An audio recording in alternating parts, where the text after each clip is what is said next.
Assalamualaikum warahmatullahi wabarakatuh. Salam sejahtera untuk kita semua. Shalom, Namo Buddhaya, salam kebajikan, Om Swastiastu. Selamat pagi teman-teman semua dari Universitas STIE Pancasetya. Selamat datang di acara Fintech Webinar, edukasi Fintech Webinar yang bertema mengenal inovasi keuangan bersama Financial Technology untuk kebutuhan tahun 2021. Sebelumnya, apakah teman-teman sudah pernah mendengar apa itu fintech? Sepertinya ada yang sudah pernah dengar, tapi banyak yang belum pernah mendengar ya. Oke, jadi di sini akan ada beberapa narasumber dari praktisi-praktisi fintech yang akan membantu dan menjelaskan mengenai seperti apa itu fintech, dampaknya bagi masyarakat, dan manfaatnya bagi kita semua. Sebelum kita memulai acara hari ini, ada baiknya kita mendengarkan kata sambutan terlebih dahulu. Sebelum memberi kata sambutan, saya perkenalkan diri saya terlebih dahulu. Saya Daniel Tumiwa, selaku MC yang akan memimpin acara hari ini dari awal acara hingga ke akhir acara nanti. Ya, sebelum kita memulai acara kita pada pagi hari ini, kita akan mendengarkan kata sambutan terlebih dahulu dari Bapak Dr. Nurus Sejamsi, selaku Ketua STIE Pancasetya. Kepada Bapak Nurus, saya persilakan. Bismillahirrahmanirrahim. Assalamualaikum warahmatullahi wabarakatuh. Selamat pagi, salam sejahtera untuk kita semua. Saya Nurus Syamsi, Pak ya, bukan Nurus Jamsi. Orang Bahari, Pak, ejaan lama. Mohon maaf, Pak. Jadi Syamsinya ejaan lama. Pertama-tama saya mengucapkan selamat datang, selamat bertemu meskipun di webinar ya, di dalam secara daring ini. Dan mudah-mudahan pertemuan ini, seingat saya pertama kali Pak ya, pertama kali masuk kampus di STIE Pancasetya. Mudah-mudahan pertemuan ini bukan yang pertemuan terakhir, tapi akan terus berlanjut pada pertemuan-pertemuan yang akan datang, yang membahas tentunya dalam rangka membangun sebuah wacana, mendorong inovasi bagi mahasiswa-mahasiswa kami. Terima kasih kami sampaikan kepada Fintech ya, Financial Teknologi Indonesia, atas kesempatan pertemuan webinar pada hari ini, dan kami berharap bahwa webinar ini tentu akan sangat bermanfaat bagi mahasiswa kami dalam rangka membuka wacananya, tidak hanya terkukung di dalam dunia teori, tapi hari ini tentu kita akan mendengar bagaimana dunia nyata di bidang finansial yang sekarang mau tidak mau sudah memasuki alamnya teknologi 4.0.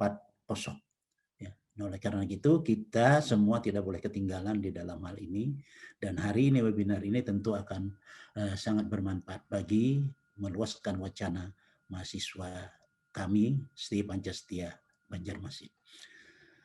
Kemudian terima kasih yang kedua saya sampaikan kepada wakil ketua saya Bu Erna ya, atas kerjasama ini sehingga terselenggaranya webinar pada hari ini ya, dan kepada adik-adik mahasiswa BEM ya, atas motivasi dan kerjasama yang baik yang terus kembangkan semangat ini agar supaya bahwa Anda begitu lulus nanti dari STIE Pancasetya bukan hanya mendapatkan ilmu teori, tapi juga Anda akan mampu berpraktek di dunia praktis ya.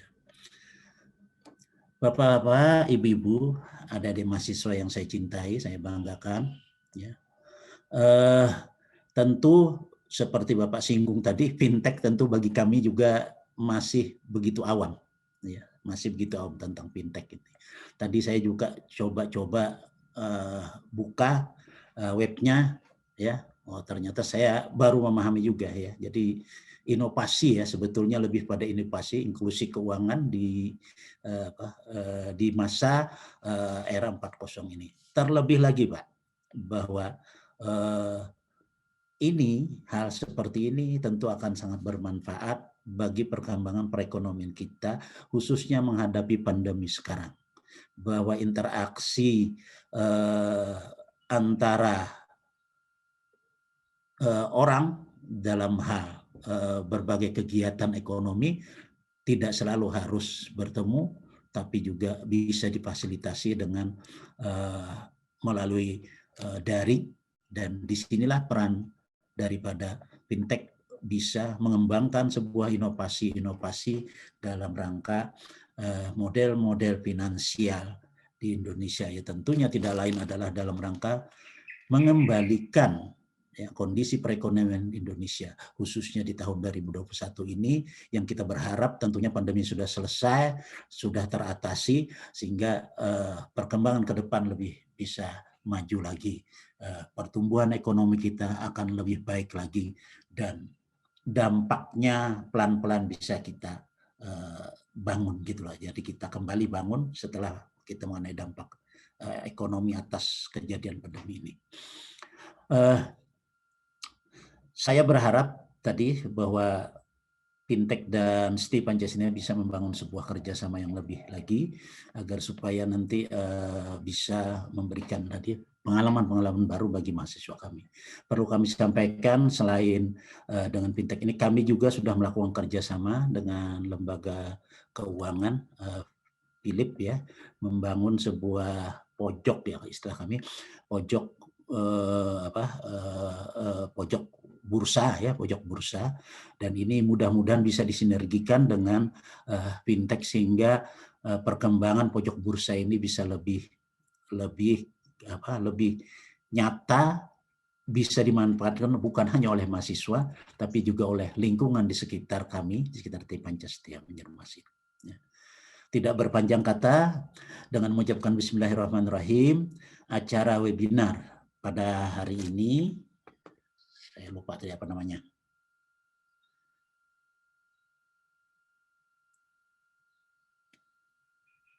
Webinar mengenal inovasi keuangan bersama finansial teknologi untuk kebutuhan tahun 2021, saya nyatakan dibuka. Tok.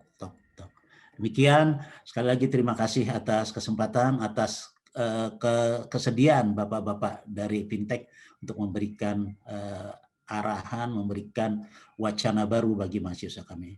Terima kasih. Wabillahi taufiq. Assalamualaikum warahmatullahi wabarakatuh. Selamat pagi. Saya kembalikan.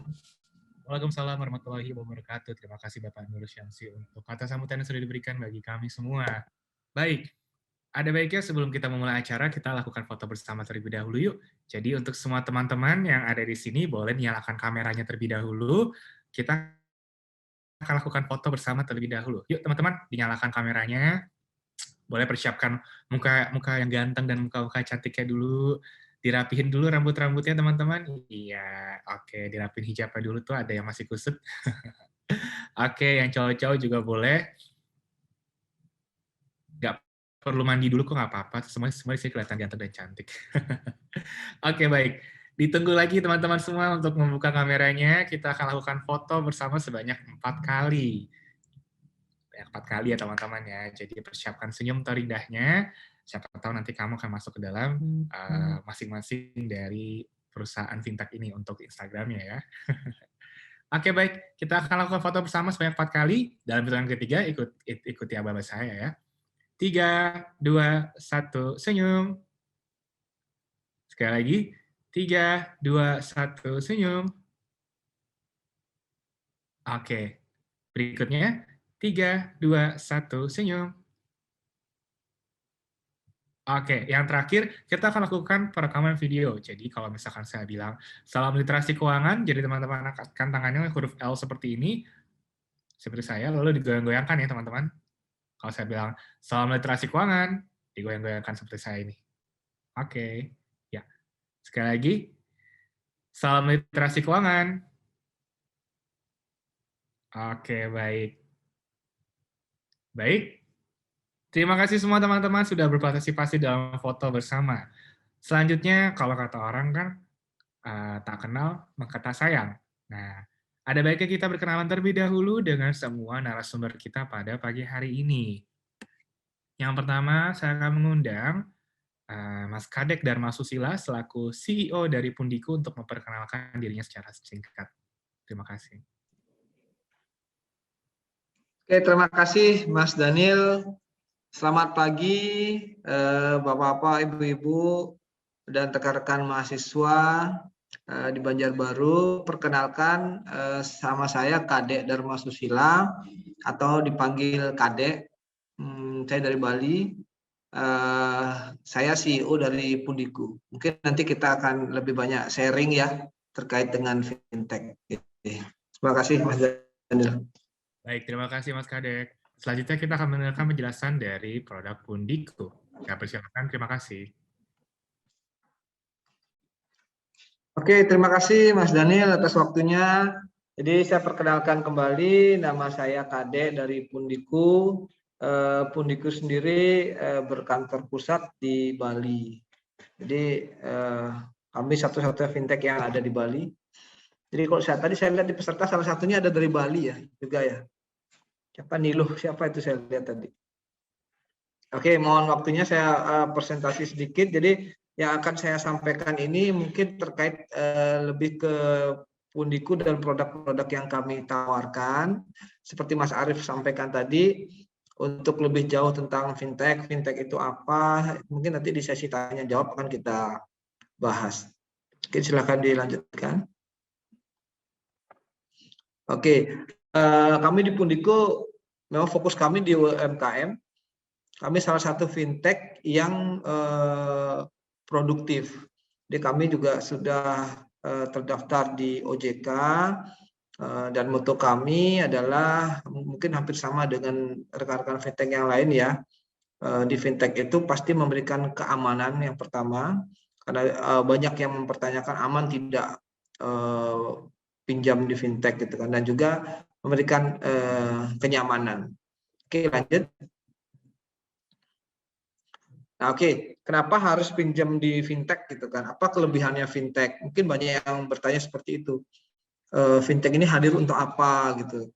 Aman tidak? Jadi kalau dijelaskan bahwa salah satu kelebihan fintech itu adalah mudah diakses. Jadi kalau dulu kita pinjam uang itu pasti harus ke bank. Jadi kita harus datang langsung ke bank, mengisi aplikasi, kemudian menyetorkan kelengkapan data, seperti itu semua serba manual.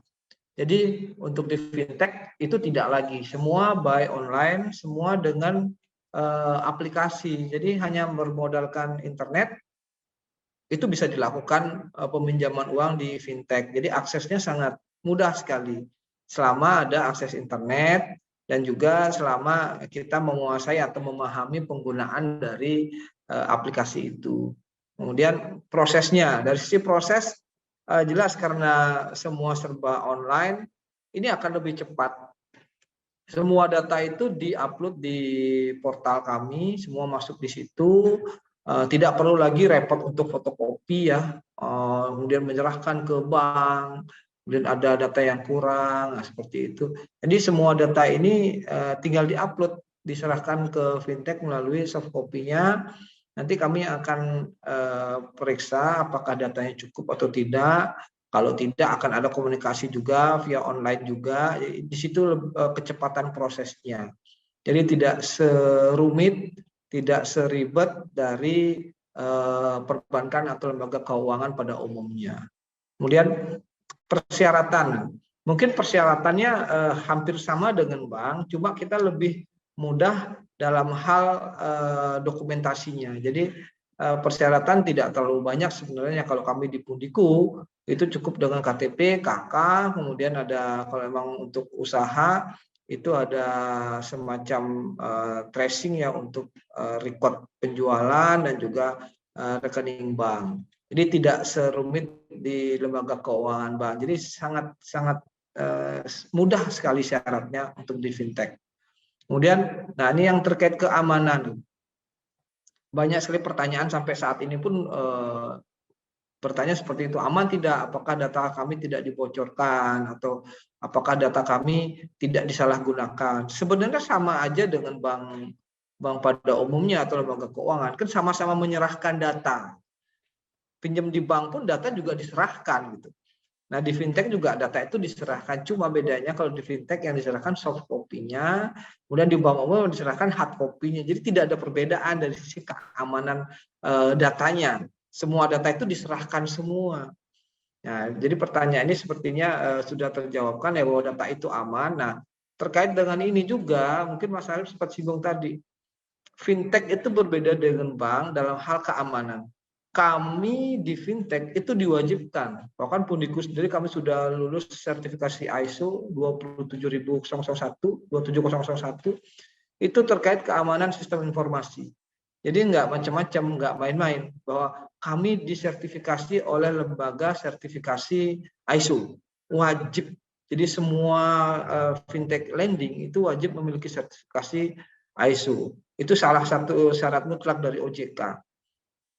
Selain itu sebuah regulasi, dan kami juga memandang bahwa data mitra kami itu adalah aset. Jadi kalau data ini bocor, itu berarti aset kami juga bocor, seperti itu. Jadi kami punya keyakinan bahwa data yang diserahkan ke kami itu kami jaga dengan baik, dan kami juga pergunakan hanya seperlunya saja, tidak kami gunakan untuk hal-hal yang lain. Nah, kemudian tanpa agunan. Kalau tanpa agunan ini kebetulan kami di Pundiku memang menyasar untuk sektor produktif. Kreditnya kecil-kecil, tidak besar, dan tidak ada kredit yang sampai ratusan juta atau miliaran. Jadi sifatnya semua untuk modal kerja usaha mikro. Memang ada beberapa yang pinjaman dalam jumlah besar, tapi bukan fokus kami di situ. Kalau jumlah besar memang ada mekanisme agunan di situ. Nah, tapi fokus kami adalah yang usaha mikro. Usaha mikro apa? Nanti saya jelaskan di slide berikutnya. Oke, silahkan lanjutkan. Nah, ini usaha-usaha mikro atau UMKM kita sebut ya. Bahkan ada beberapa yang bukan UMKM lagi. Jadi kita sebut dengan UMI atau ultra mikro. Itu yang levelnya sudah nggak kelihatan. Jadi dia cukup punya, contoh nih yang kami biayain, itu dia bermodalkan hanya dengan kompor, penggorengan, udah sama plastik untuk bungkus. Jadi usaha gini pembuatan keripik atau kerupuk ya. Jadi modal dia hanya itu. Dia nggak punya modal yang lainnya. Nah, kalau mau jual dia tinggal beli bahannya di pasar, dia goreng, dia kemas, dia jual lagi. Nah, itu yang kami biayain juga dengan kredit 500.000, 600.000 yang kami sebut itu ultra mikro ya, bukan mikro lagi. Kemudian selain itu ada juga para pedagang pasar nih. Jadi pedagang pasar ini menjadi segmen utama kami. Kenapa? Karena sebenarnya untuk sektor ekonomi yang paling kuat adalah pedagang pasar. Kita tidak pernah mendengar namanya pasar itu ditutup karena sepi, itu jarang ya. Jadi pasar pasti ramai dan pedagangnya selama jalannya bagus, praktek usahanya baik, saya yakin pasti dapat jualan, dan selama memang menjalankannya dengan benar seperti itu. Jadi tidak ada pedagang pasar yang sampai bangkrut ya. Mungkin bangkrut itu karena salah kelola, tapi kalau dari sisi kelayakan usaha, saya rasa sangat layak untuk pedagang pasar itu kita angkat ya statusnya. Mungkin banyak pedagang pasar ini dia non bankable. Jadi bank tidak mau biayain. Ya mungkin ada beberapa yang besar-besar masuk di KUR, BRI, tapi yang kecil-kecil, yang bakulan, yang tempatnya nomaden, itu mereka bingung. Mereka larinya justru ke rentenir. Nah, itu sebenarnya sasaran kita, menghapus atau mengurangi ketergantungan mereka kepada rentenir. Kemudian ada juga pedagang kaki lima. Nah, ini saya contohkan di fotonya, ini adalah pedagang bakso gitu ya, yang keliling nomaden. Itu juga kami biayain. Banyak pedagang mie ayam, mie tek-tek gitu ya. Nah, itu juga menjadi sasaran kami, dengan kredit pun tidak terlalu besar ya, hanya sampai 2 juta 3 juta. Itu cukup untuk memutar permodalan mereka. Kemudian ada juga merchant online. Nah, merchant online ini kemudian ini mahasiswa banyak di sini. Kami banyak bekerjasama dengan merchant online yang usahanya memang mereka menjualnya semua lewat online. Baik itu dengan pola bridging loan ya, atau dengan pola modal kerja. Jadi merchant ini kami juga bekerja sama dengan payment gateway dan juga e-commerce. Kemudian ada juga usaha rintisan. Nah, ini atau kita sebut sering startup ya. Startup ini biasanya adik-adik mahasiswa ini banyak nih usaha startup. Startup ini biasanya usahanya nggak kelihatan atau belum kelihatan, tapi sangat prospek. Kenapa kami berani membiayai usaha startup? Karena menurut kami semua usaha itu diawali dari nol. Tidak ada usaha yang begitu jalan udah besar. Semua harus dari nol, naik ke 1, 2, dan selanjutnya. Jadi selama dia punya prospek yang bagus, itu kami biayain. Jadi usaha rintisan ini banyak sekali ya. Banyak sekali kalau kita lihat sekarang yang usahanya hanya dengan rombong-rombong kontainer seperti itu ya. Itu banyak sekali yang memulai dan banyak diantaranya adalah mahasiswa. Seperti itu. Nah, jadi itu juga menjadi fokus pembiayaan kami. Itu juga nominalnya tidak besar, itu paling tinggi sekitar 10 jutaan. Itu dengan pembelian rombong dan juga dengan modal kerjanya. Kemudian ada juga usaha franchise. Nah, ini kalau usaha franchise, jadi kami bekerja sama dengan beberapa perusahaan franchise atau waralaba. Jadi pembiayaan kami adalah untuk pembelian franchise-nya dan juga modal kerjanya. Jadi itu yang contoh-contoh yang sudah kami jalanin ya, jenis-jenis usahanya. Ada lagi usaha yang lain, tapi kami tidak sudah sebutkan, memang jumlahnya tidak terlalu banyak. Mungkin silahkan lanjutkan. Nah, tadi saya sempat singgung syarat-syaratnya di Pundiku seperti apa, cukup mudah ya. Jadi tidak terlalu banyak sebenarnya syaratnya. Yang pertama ya pasti KTP, KK, itu wajib warga negara Indonesia. Kemudian rekening bank pribadi, ya, selain untuk melihat transaksi atau histori penjualan, ini juga untuk penampungan dana pembiayaannya. Jadi kami wajib mentransfer itu ke rekening bank yang bersangkutan, borrower yang bersangkutan. Kemudian kalau dia usahanya sudah sifatnya tetap, punya toko, punya los, atau punya kios, itu kita wajibkan juga harus punya surat keterangan usaha. Karena biasanya yang seperti ini pinjamannya sedikit lebih besar jumlahnya. Kemudian usianya juga sesuai dengan ketentuan, kita atur di usia 21 sampai 60 tahun maksimal. Itu syaratnya tidak terlalu banyak ya, tidak terlalu rumit, dan analisanya juga tidak terlalu ribet gitu ya. Oke, lanjutkan. Ya, itu aja dari saya perkenalan tentang produk-produk Pundiku. Mungkin nanti kalau ada yang ditanyakan terkait produk ataupun terkait fintech pada umumnya, kita sampaikan di sesi tanya jawab. Terima kasih Mas Daniel, saya kembalikan kepada Mas Daniel. Baik, terima kasih Mas Kadek untuk penjelasan dari produk Pundiku. Selanjutnya kita akan langsung masuk saja ke sesi talkshow kita. Nah, sebelum memasuki sesi talkshow kita, saya mau menjelaskan terlebih dahulu teman-teman bahwa kita memiliki grand prize berupa speaker JBL terbaru. Nah, untuk mendapatkan grand prize tersebut, teman-teman bisa menanyakan pertanyaan yang bisa diberikan kepada co-host Dia Creative Agency. Di sini kalau teman-teman lihat di participants, ada Dia Creative Agency yang berwarna biru lambangnya. Nah, teman-teman yang bertanya nanti namanya akan dimasukkan ke sesi pengundian di akhir acara, dan yang beruntung akan mendapatkan grand prize berupa speaker JBL terbaru. Seperti itu ya teman-teman. Dan jangan lupa juga teman-teman bahwa kita juga memiliki beberapa kuis di dalam sesi talk show kita.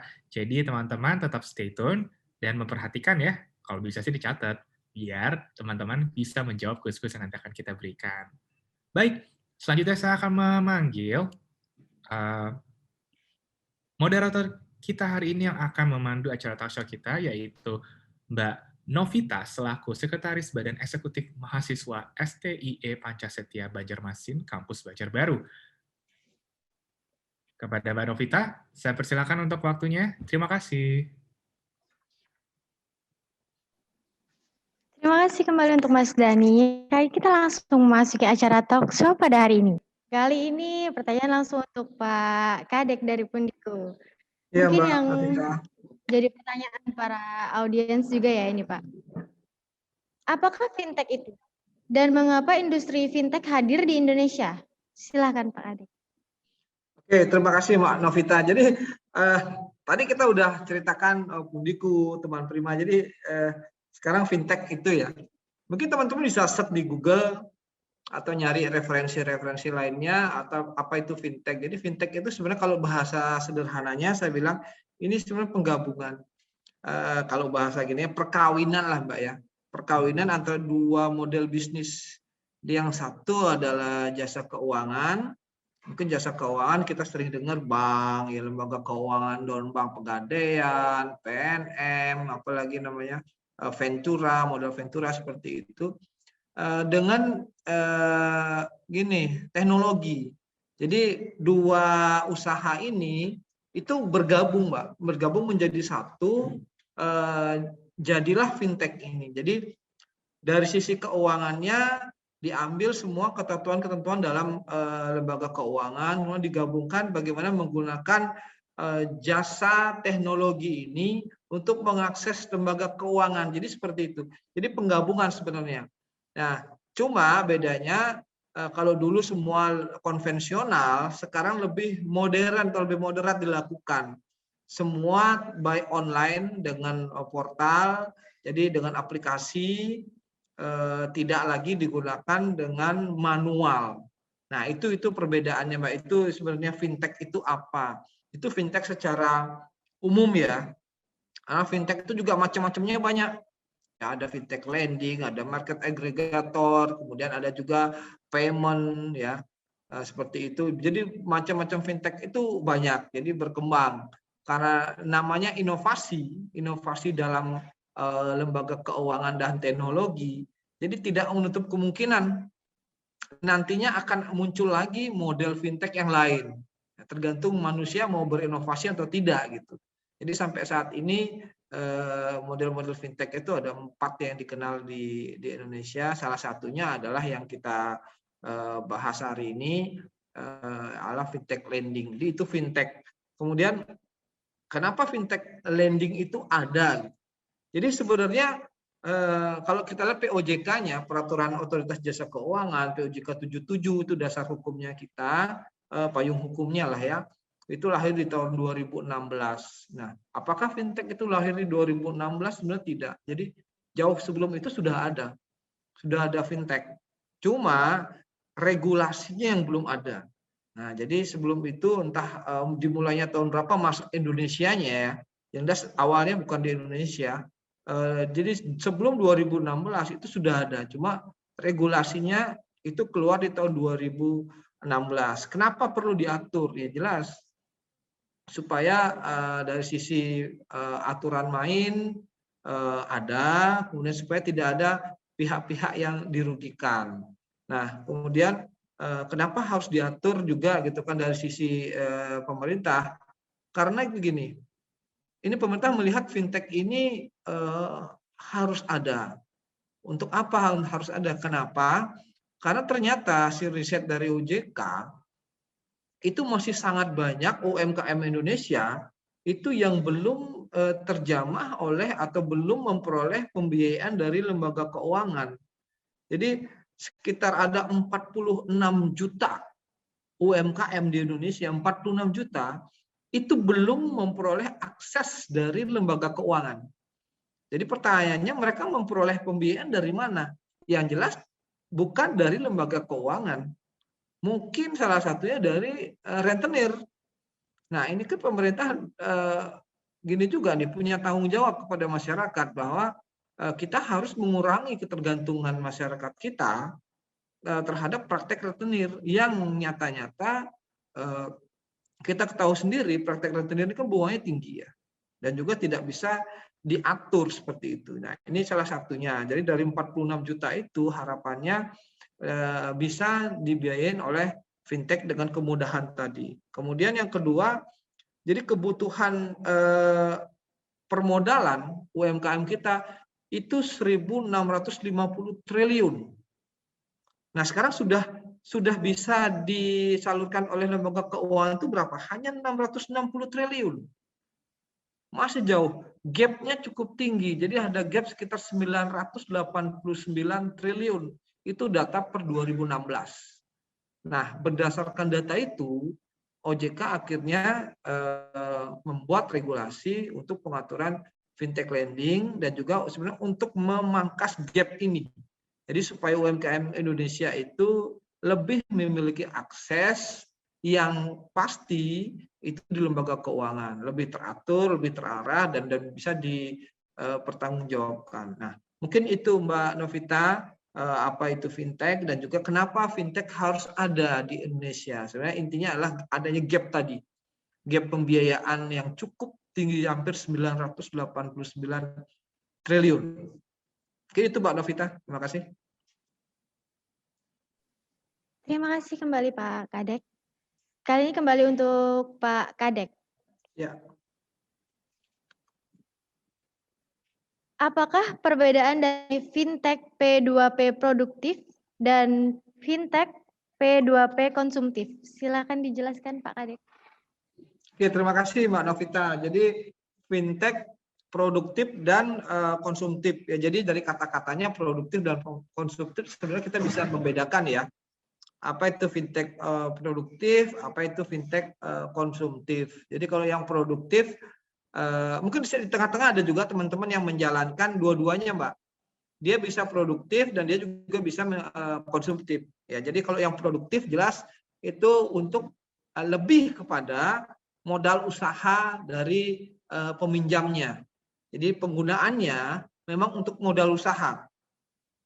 Kemudian yang konsumtif, nah ini lebih luas dia.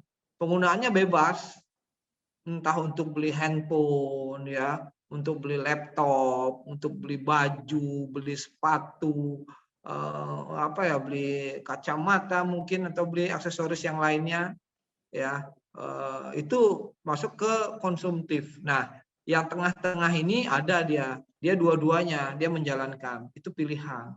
Nah, pertanyaannya seperti ini. Ini banyak menjadi pertanyaan di teman-teman ya. Pak, kalau saya beli laptop, terus saya pakai untuk kerja. Kemudian kerjaan saya seorang IT, Pak. Saya kerja di IT untuk buat program. Nah, case yang berbeda saya bandingkan beli laptop untuk anaknya kuliah. Nah, mungkin itu harus dilihat lagi sebenarnya peruntukannya untuk apa gitu ya. Nah, jadi contoh kalau di kami banyak seperti itu juga case-nya.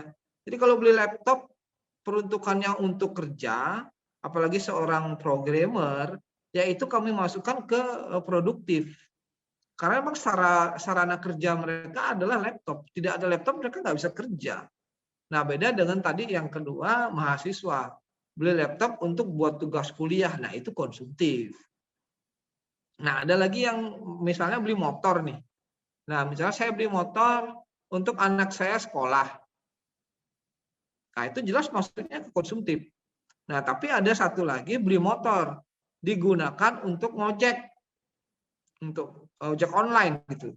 Nah, ini nggak bisa dikategorikan konsumtif karena peruntukan kreditnya adalah menunjang usaha dia. Usahanya apa? Yang ngojek online. Jadi itu masuk kepada sektor produktif. Jadi seperti itu Mbak Novita melihat yang mana sektor produktif, yang mana konsumtif, kemudian yang mana peruntukan kreditnya ini produktif atau konsumtif. Jadi tidak bisa dilihat secara kasat mata, oh beli motor, ini konsumtif, tidak. Tapi peruntukannya motor ini untuk apa? Nah, seperti itu. Nah, itu cara membedakannya Mbak Novita. Nah, jadi fintech produktif seperti apa? Fintech konsumtif seperti apa, dan peruntukan kreditnya yang produktif dan konsumtif itu bagaimana membedakannya. Oke, terima kasih Mbak Novita. Terima kasih kembali Pak Kadek. Kali ini kembali untuk Pak Kadek dari Pendiku. Apakah peran perusahaan fintech dalam mendukung inklusi dan literasi keuangan di Indonesia? Silakan Pak Kadek. Oke, terima kasih Mbak Novita. Mungkin sedikit sudah disinggung tadi ya sama Mas Arief terkait peran fintech Jadi kalau perannya jelas hari ini kita melakukan salah satunya literasi, ya. Jadi bagaimana kita mengedukasi masyarakat, dalam hal ini hari ini kita melakukannya dengan mahasiswa. Kenapa mahasiswa gitu ya? Nah itu mungkin pertanyaan kenapa mahasiswa sih? Gitu. Jadi mahasiswa ini sebenarnya market yang sangat potensial. Ya, dari sekarang mahasiswa juga sudah banyak yang berusaha ya. Dan juga next sebagai wirausaha muda atau entrepreneur, ya calon-calonnya dari mahasiswa juga. Seperti itu. Jadi literasi itu memang saat ini kami lakukan ke mahasiswa. Jadi salah satu perannya satu literasi kami sudah melakukan. Dan kami di fintech itu diwajibkan juga. Kami ada syarat minimal dari OJK. Setahun sekian kali harus melakukan literasi. Dan lokasi pun kami juga harus ditentukan. Tujuannya apa? Ya supaya jelas target dari pemerintah ini tercapai terkait dengan bagaimana kita melakukan literasi dan inklusi kepada masyarakat seperti itu. Dan kemudian pertanyaan kedua tadi apa peran fintech gitu ya. Nah kalau inklusinya jelas kalau inklusinya kami sudah menyiapkan wadahnya nih. Itu kan bagaimana masyarakat itu mengakses lembaga keuangan. Jadi kami dari OJK udah menyiapkan, udah ada 148 yang saat ini yang terdaftar dan berizin di OJK. Dan ini silakan diakses.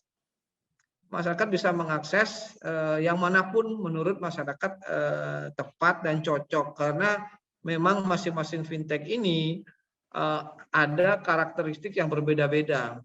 Ada kelebihan dan ada kekurangan masing-masing. Jadi cocok-cocokan yang mana gitu.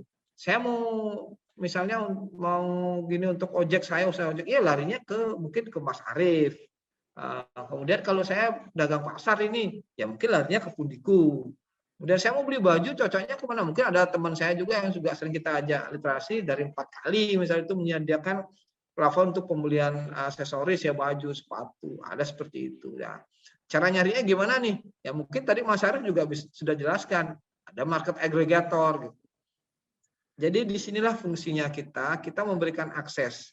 Kita wadahnya sudah kita siapkan. Literasinya kita sudah lakukan, tinggal bagaimana masyarakat mengakses saja. Ya. Bagaimana masyarakat mengakses, itu tentunya dengan sesuai dengan kebutuhan masyarakat. Jangan sampai salah kamar masuknya. Ya, maunya untuk biaya kuliah, tapi aksesnya ke Pundiku. Nah, kalau kami tidak ada produk untuk biaya kuliah, mungkin adanya di tempat teman kami, misalnya contoh Edufan seperti itu ya. Itu ada mereka untuk pembiayaan untuk kuliah. Nah, kemudian untuk modal kerja jangan ke teman kami di Edufan gitu, masuknya ke Pundiku. Jadi masing-masing fintech itu punya segmen sendiri-sendiri. Jadi silahkan dipilih. Jadi wadah ini sudah disiapkan.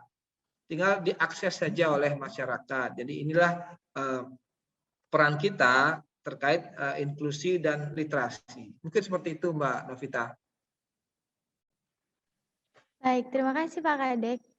Kali ini mungkin untuk masuk ke sesi kuis agar audiens ada di sini tidak merasa bosan. Kali ini saya kembalikan ke Mas Daniel Tumiwa. Silakan Mas Daniel.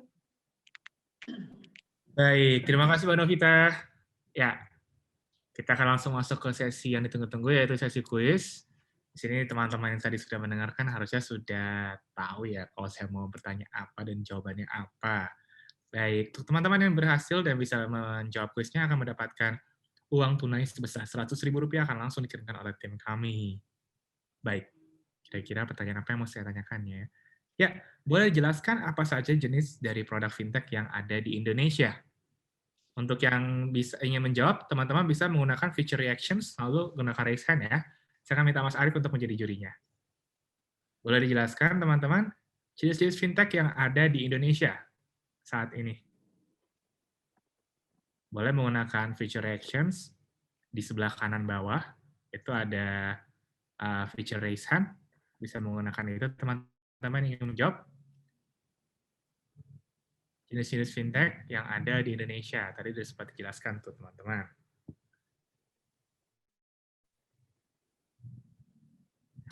Apakah ada yang ingin menjawab? Coba dulu, salah juga nggak apa-apa kok.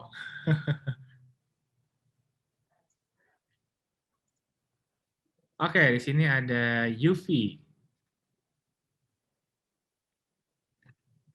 Halo Yufi. Ya, halo. Iya, boleh dijelaskan tadi jenis-jenis fintech yang ada di Indonesia? Ada dua ya, kalau nggak salah yang konsumtif dan yang non-konsumtif ya. Boleh dilanjutkan?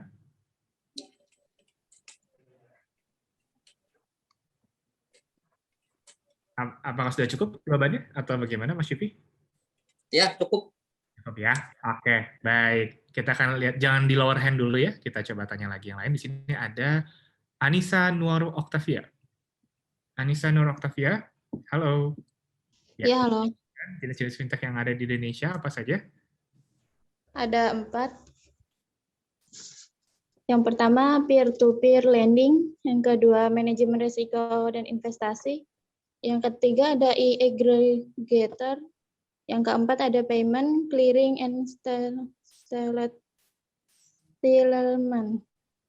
Oke, baik. Baik, terima kasih Mbak Anissa. Jangan di lower hand dulu, ditunggu dulu ya sebentar. Kira-kira apa ada lagi teman-teman yang ingin menjawab? Mungkin bisa dijelaskannya lebih tepat. Oke, baik. Kalau tidak ada, saya lempar kembali kepada Mas Arief. Mas Arief, kira-kira yang mana nih cobaan yang paling tepat? Dari Mas Yufi atau Mbak Anissa? Oke, kalau jawabannya sih memang yang pertama kurang tepat, Mas. Jadi yang tepat itu yang kedua, tapi saya akan jelaskan lagi supaya yang pertama Mas Yufi tadi ya, itu juga lebih tahu fintech itu ada 4 jenis-jenis fintech, ada 4. Yang pertama peer-to-peer lending atau dan crowdfunding, lalu ada manajemen risiko investasi, payment clearing and settlement, dan market aggregator. Itu Mas. Jadi yang kedua sih. Baik, terima kasih Mas Arief untuk jawabannya. Jadi, kalau begitu pemenangnya adalah Mbak Anissa Nur Octavia. Selamat, Anda memenangkan door prize berupa uang sebesar Rp100.000 akan langsung dikirimkan kepada Mbak Anissa. Untuk teman-teman lain, tetap stay tune ya, karena masih ada banyak lagi kuis-kuis yang lainnya. Saya kembalikan kepada Mbak Novita, terima kasih. Terima kasih kembali untuk Mas Daniel. Kali ini kita lanjut ke acara. Kali ini kembali untuk Pak Kadek dari Pendiku. Siap, Mbak Novita. Amankah menggunakan fintech itu? Atau kalau iya, dari segi apa keamanannya? Silahkan Pak Kadek. Terima kasih, Mbak Novita. Mungkin tadi di sesi awal saya sempat singgung sedikit ya tentang keamanan dari fintech. Jadi kalau ditanya, ini pertanyaan seperti kita nanya di pasar nih, Ibu buahnya enak nggak Bu? Pasti jaga bilang enak gitu ya. Sama kalau kami di fintech juga bilang, Pak di fintech aman nggak? Aman. Nggak mungkin kami jawabnya, oh nggak aman, jangan pinjam di fintech. Sedangkan kami menjalankan fintech gitu. Nah, jadi ya Mbak, jadi kami perlu jelaskan. Jadi selain kami jawab aman, kenapa kami meyakinkan aman gitu kan?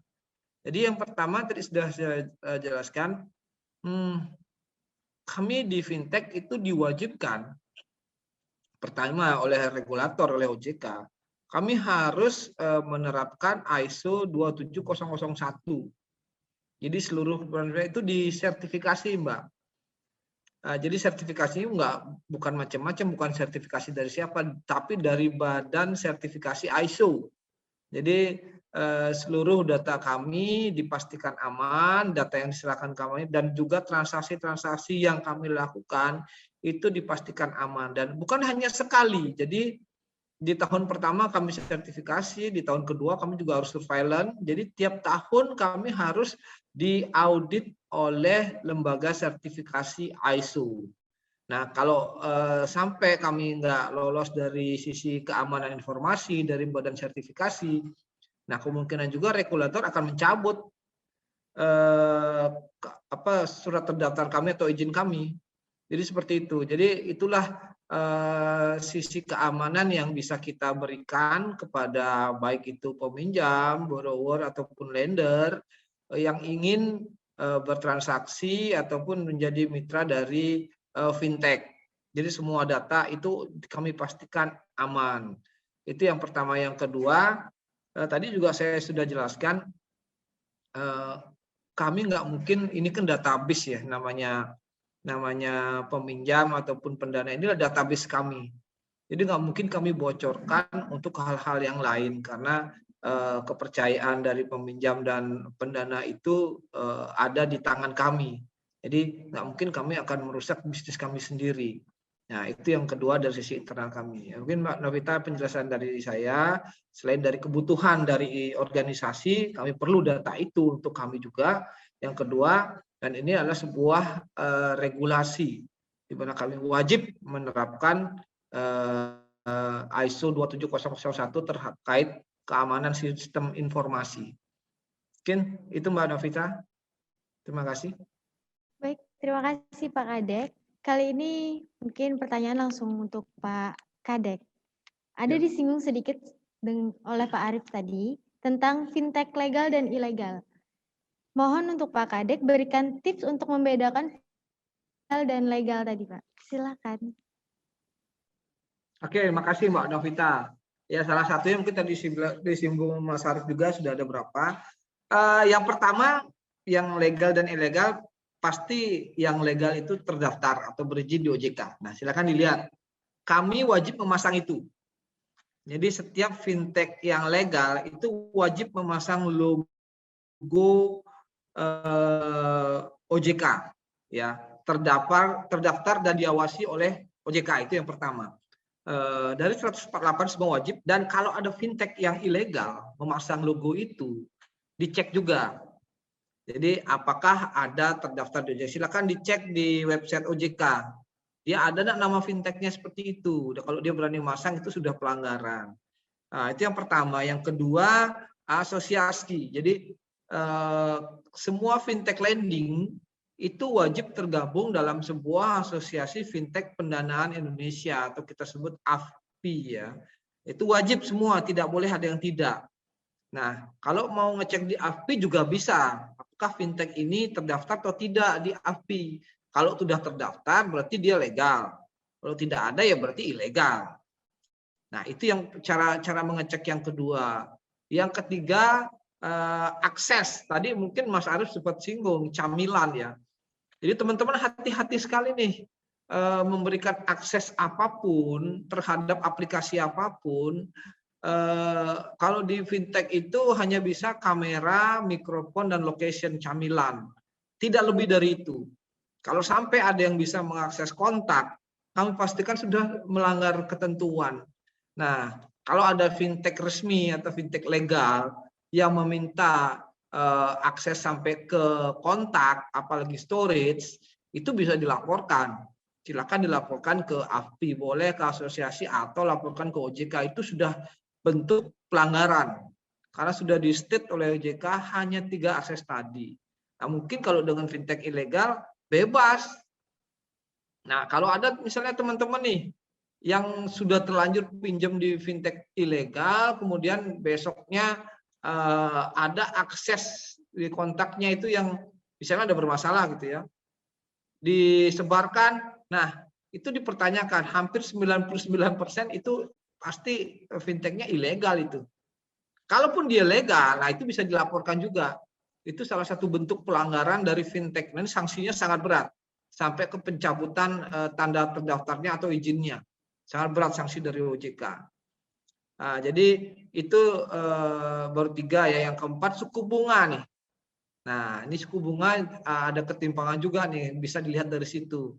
Kalau kami di fintech lending yang terdaftar di OJK, itu maksimum bunga per hari diatur 0,8% per hari. Nah, kalau di atas itu, nah ini juga kalau memang dilakukan oleh fintech legal, ini sudah melanggar ketentuan, dan itu kemungkinan adalah fintech yang ilegal kalau bunganya di atas itu. Kami sudah diatur bunga maksimal per hari yang wajib diberikan. Maksimal per hari yang bisa diberikan itu sekian, 0,8% per hari. Tidak boleh lebih dari itu. Nah, itu mungkin Mbak Novita, mungkin tadi sudah berapa dijelaskan Mas Arief terkait kode OTP, itu juga salah satu kita membedakan ya, fintech yang terdaftar atau tidak, Silakan Mbak Novita, mudah-mudahan itu bisa membantu jawabannya, cara membedakan fintech yang legal sama yang ilegal. Silakan, terima kasih. Terima kasih kembali Pak Kadek. Semoga itu tadi bisa membantu teman-teman membedakan fintech legal dan ilegal.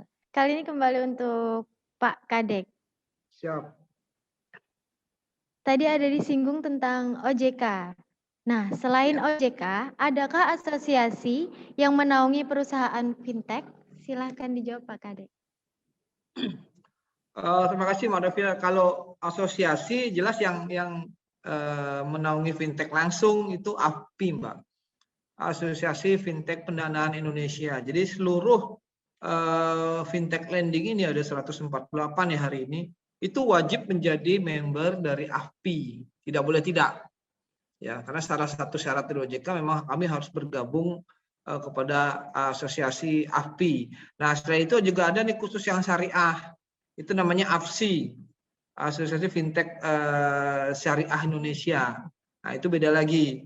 Sama fintech, cuma ini khusus yang syariah. Ada juga AFTEK namanya. Jadi banyak. Tapi yang langsung menaungi fintech lending itu adalah AFPI. Jadi Asosiasi Fintech Pendanaan Indonesia. Mungkin itu Mbak Navita. Ya, jadi asosiasi-asosiasi yang menaungi fintech. Kalau yang lebih global, fintech pada umumnya itu AFTEK, Mbak. Itu perbankan pun ada di situ juga, karena dia juga perbankannya juga menerapkan fintech juga, mereka juga menjalankan praktek bank dengan jasa teknologi seperti itu. Mereka juga mengawinkan, cuma bukan dalam bentuk lending, mungkin bentuknya dalam bentuk semacam kemudahan dalam hal payment, tapi termasuk juga dari fintech. Jadi mereka masuk ke AFTEK, Asosiasi Fintech Indonesia ya, itu lebih luas lagi. Mungkin itu Mbak Novita. Baik, terima kasih Pak Kadek. Terima kasih Pak Arif. Kali ini pertanyaan terakhir untuk Pak Arif dan Pak Kadek langsung ya. Nah, apakah harapan dari perkembangan industri fintech di Banjarbaru sendiri? Silahkan. Oke, mungkin saya dulu Mas Arif ya, izin ya. Ya, monggo Pak. Jadi kalau harapan jelas harapannya selalu positif Mbak Novita ya. Jadi harapan kami rekan-rekan di Banjarbaru ini bukan sebagai penonton. Jadi bukan hanya sebagai melihat gitu ya, tapi bisa menjadi pemain. Fintech ini luas. Jadi seperti tadi jelaskan Mas Arif, fintech ini banyak banget. 4 itu baru yang yang diakui ya. Saya yakin setelah ini akan banyak lagi keluar inovasi-inovasi baru terkait fintech. Entah namanya apa nanti, saya yakin akan keluar lagi. Karena manusia nggak pernah puas sampai di sini. Dulu siapa tahu ada fintech, tidak ada yang pernah memprediksi kan. Ternyata seperti ini. Dan setelah ini saya yakin akan ada inovasi lainnya terkait perkembangan teknologi dan perkembangan jasa keuangan. Jadi janganlah hanya menjadi penonton, jadilah pemain. Contohnya satu, kalau di Banjarbaru harus adalah satu fintech di Banjarbaru. Entah fintech lending atau market aggregator atau payment. Nah, silakan teman-teman yang berkreativitas di situ atau menciptakan sesuatu yang baru. Tapi masih dalam lingkup fintech. Nah, saya yakin teman-teman di Banjarbaru bisa menjadi pemain langsung dari perkembangan teknologi dan jasa keuangan ini. Mungkin itu harapan saya Mbak Novita untuk rekan-rekan di Banjarbaru. Terima kasih. Ya, terima kasih Pak Kadek. Ya baik, selesai sudah sesi talk show kita pada hari ini. Terima kasih banyak kepada kedua narasumber kita, Pak Kadek dan Pak Arif. Kali ini langsung saya kembalikan kepada Mas Daniel Tumiwa.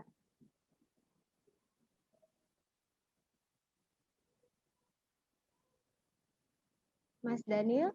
Baik, terima kasih Bu Novita sudah memimpin acara talk show kita dari awal hingga akhir acara hari ini. Baik, teman-teman, saya masih membuka satu lagi kuis buat teman-teman semua yang dari tadi mendengarkan harusnya bisa menjawab ya kuis-kuis kita kali ini. Oke, boleh sebutkan tips untuk membedakan fintech legal dan ilegal. Boleh gunakan raise hand, teman-teman. Nanti saya akan minta Mas Kadek untuk menjadi jurinya ya. Oke. Tips menggunakan fintech legal dan ilegal. Di sini ada Yufi. Ya, Mas Yufi boleh dijawab? Boleh dilihat tanda daftarnya di OJK, mungkin juga melihat fitur akses yang diminta oleh fintech tersebut. Kira demikian. Baik, terima kasih Mas Yufi. Selanjutnya di sini ada Mas Sujarwo.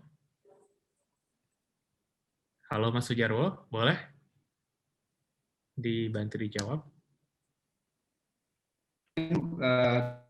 Terima kasih kesempatannya, Mas. Kemarin tadi ini aja ya yang sudah disampaikan tadi, mungkin memasang logo OJK ya, dipastikan jika legal itu memasang logo OJK di websitenya.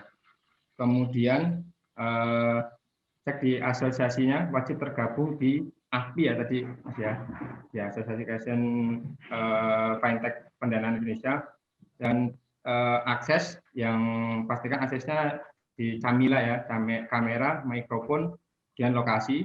Kemudian cek suku bunganya tidak boleh melebihi 0,8% ya per harinya. Mungkin demikian Mas, terima kasih. Baik, terima kasih. Ada jawaban yang akan mencoba dari Ben.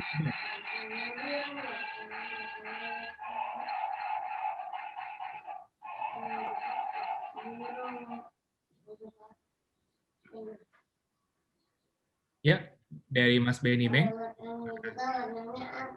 Oke. Terima kasih Mas Daniel.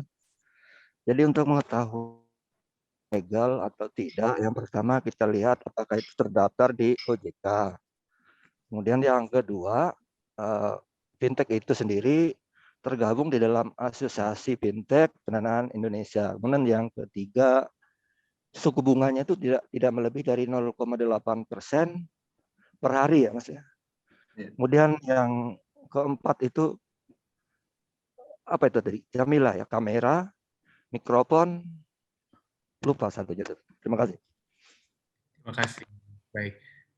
Sekarang untuk Mas Kadek, kira-kira yang mana jawaban paling tepat Mas Kadek? Dari Bapak Sujarwo, Bapak Benny Beng, Bapak Mas Yufi, Mas Sujarwo, atau Mas Benny Beng?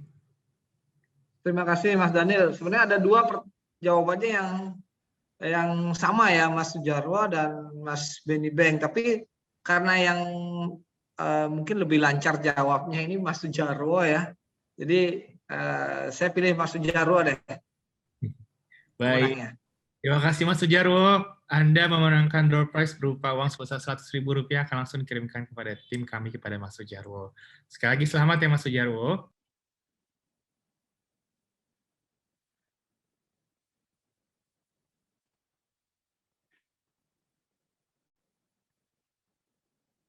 Untuk sesi talk show kita sekarang sudah selesai hari ini. Apakah masih ada pertanyaan lagi Mbak Novita?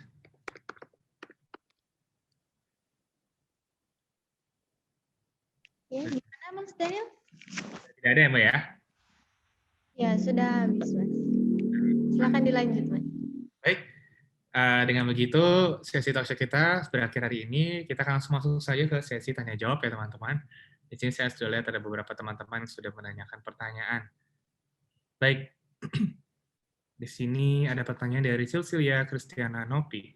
Ingin bertanya untuk salah satu syarat pengajuan pinjaman di Pundiko adalah surat keterangan usaha. Bagaimana jika calon peminjam adalah seorang yang baru memulai usaha dan memerlukan modal? Terima kasih. Boleh Mas Kadek? Oke, terima kasih Mas Daniel. Jadi itu salah satu syarat. Jadi seperti tadi saya sudah sempat jelaskan juga, kalau usahanya itu sudah jalan, sudah cukup besar, bukan startup ya, bukan baru, toko, kios atau los gitu ya, itu syaratnya iya. Jadi kita juga lihat jumlah pinjamannya berapa, usahanya juga seperti apa. Kalau memang sudah berjalan cukup lama, itu kita syaratkan surat keterangan usaha. Tapi untuk yang startup itu tidak. Jadi itu boleh ada pengecualian lah untuk yang startup atau yang usahanya nomaden. Ya kayak bakulan di pasar ya, di mana tempat kosong mereka jualan di situ. Kemudian yang pedagang bakso. Nah, pedagang bakso ini kadang ada yang bisa mendapatkan surat keterangan usaha, ada yang tidak gitu. Karena dibilang dia nggak punya tempat usaha, Pak. Dia punya usaha. Jadi yang dibuatkan adalah surat keterangan usaha saja, bukan surat keterangan tempat usaha. Berbeda ya. Nah, itu tergantung dari kondisi masing-masing peminjam. Jadi kita juga lihat jenis usaha seperti apa, itu syaratnya nanti kita tentukan. Jadi itu adalah salah satu saja. Jadi bukan syarat mutlak untuk pengajuan kredit. Oke, itu Mas Daniel.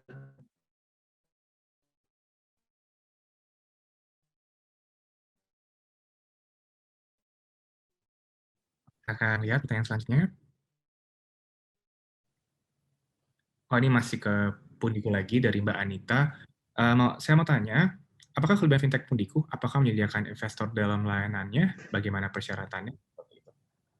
Bagaimana Mas, kurang jelas? Investor. Di sini ditanyakan kelebihan fintech dari Pundiku dan apakah menyediakan investor dalam layanannya. Oke. Jadi kalau kelebihan Pundiku tadi sudah sempat saya jelaskan.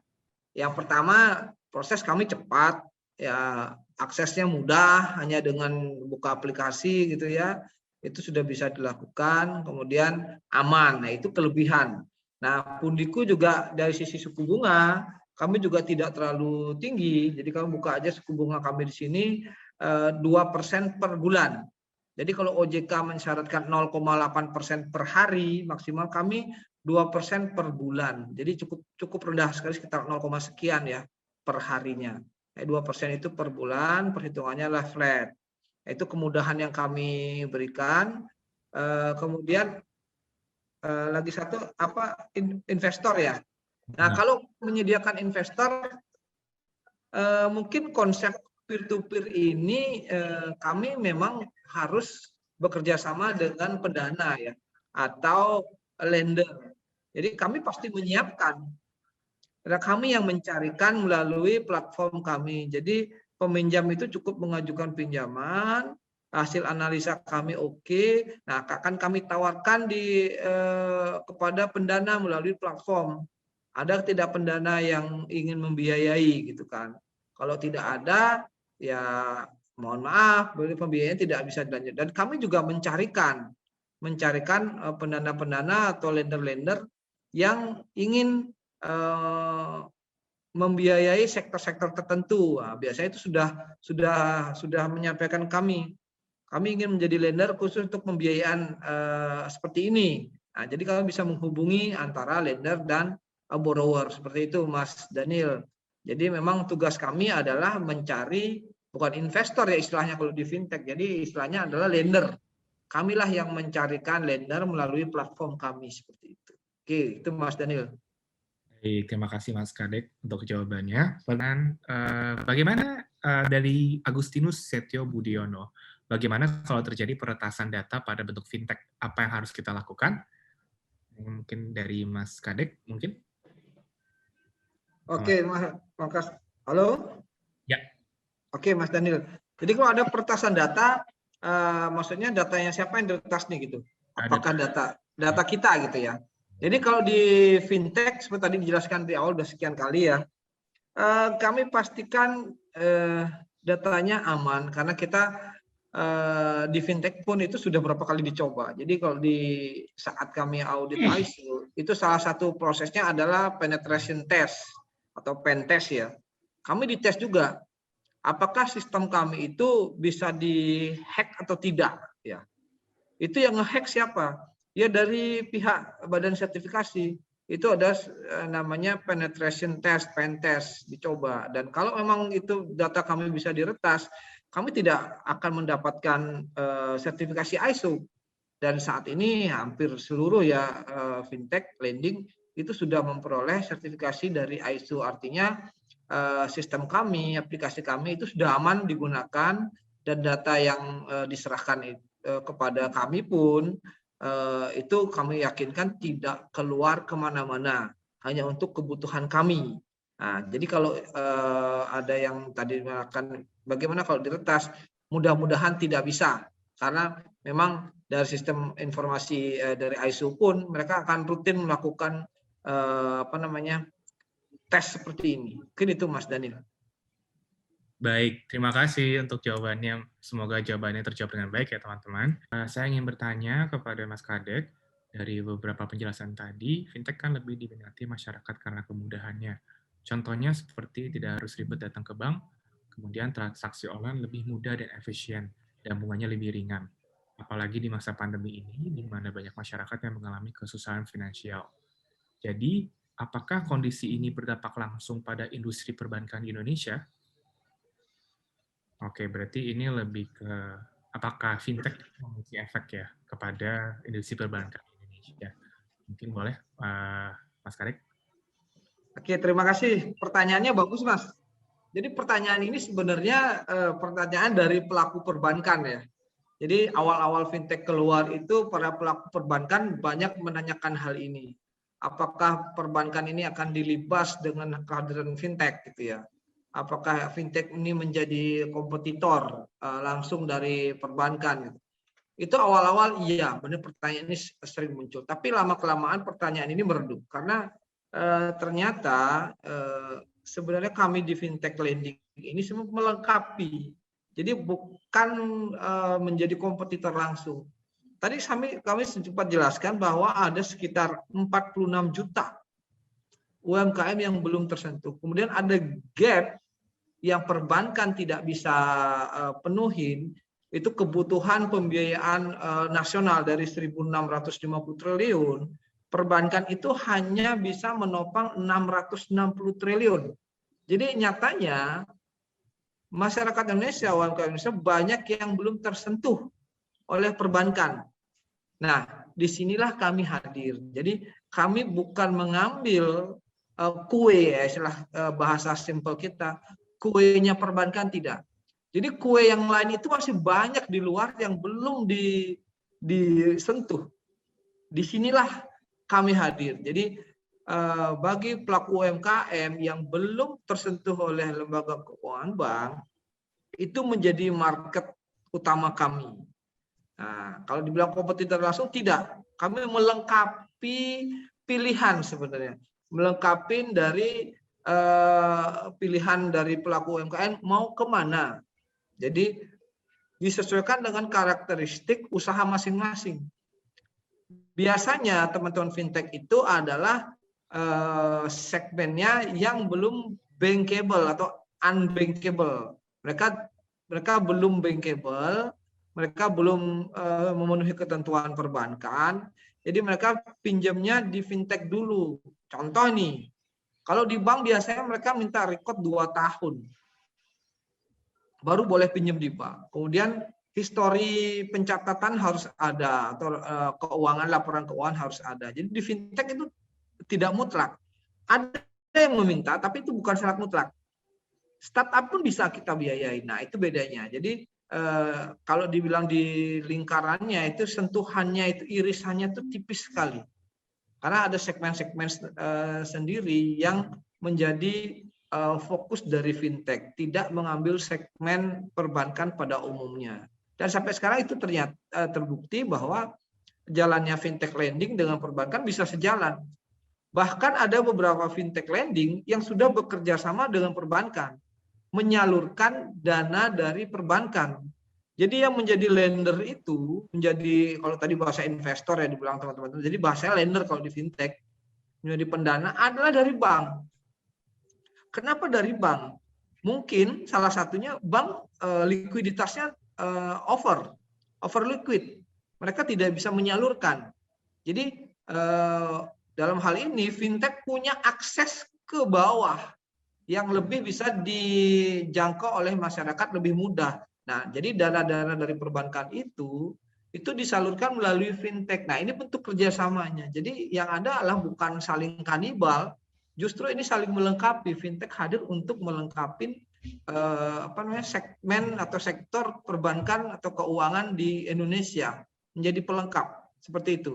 Dan termasuk kami juga di Pundiku, kami sudah bekerja sama dengan beberapa bank untuk menjadi lender. Kami menyalurkan dana mereka, tergantung dari mereka maunya sektor mana yang ingin mereka biayain. Tinggal kami yang memilah gitu seperti itu. Nah, itu yang terjadi saat ini. Mungkin itu Mas Daniel. Baik, terima kasih Mas Kadek untuk jawabannya. Semoga terjawab dengan baik ya teman-teman.